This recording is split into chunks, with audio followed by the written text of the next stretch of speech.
nga pala si Oliver Mark Sanchez, ang iyong napiling gwapong asawa. 28 taong gulang na makakasama mo habang buhay, na nakatira sa Laguna, Makati at Singapore, na kung saan man ako mapadpad, tiyak na ikaw ang aking kasama. Ikaw at ako pinagtagpo,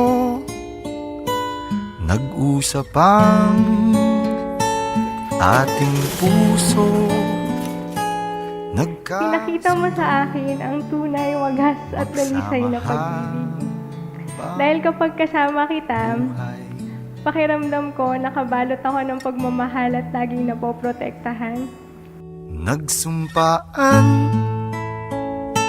sa may kapal, walang iwanan, taginit o tagulan. Haharapin bawat unos na magdaan.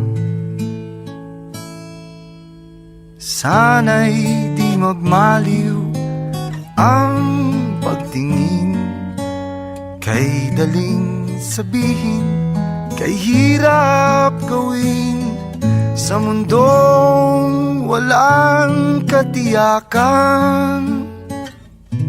Last Wednesday, abay, malapit na po ang kasal Nasaan ang aking imbitasyon at ang aking misale? Naipadala ko na po sa inyo. Saan? Sa email. Ha? Sa email?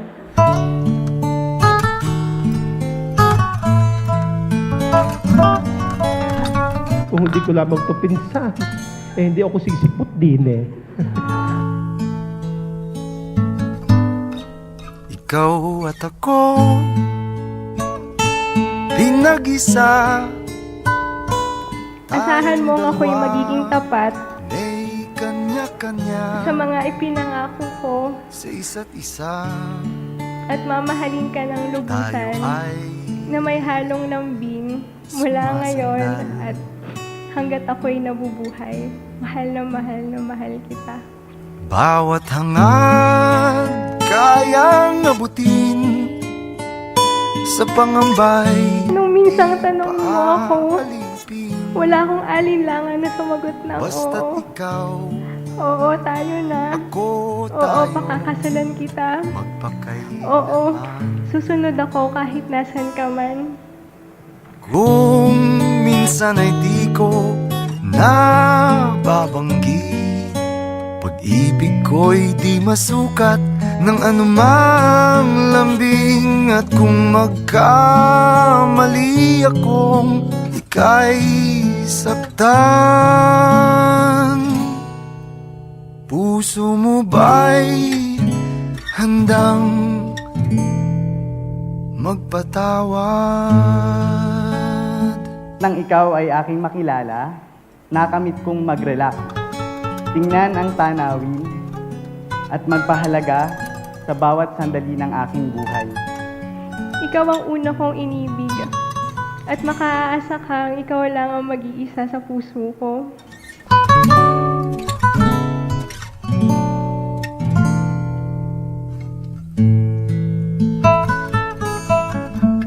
Di ko alam ang gagawin kung mawala ka. Buhay ko'y may kahulugan tuwing ako'y iyong hagkan. Umabot man sa ating huling hantungan. Sa'yo ko naranasan kung paano magbigay ng lubusan. Pagod man o puyat, basta makasama lang kita. Sa bawat yapak ng ating pagsasama, mamahalin kita habang buhay, ikaw at ako. Ikaw at ako.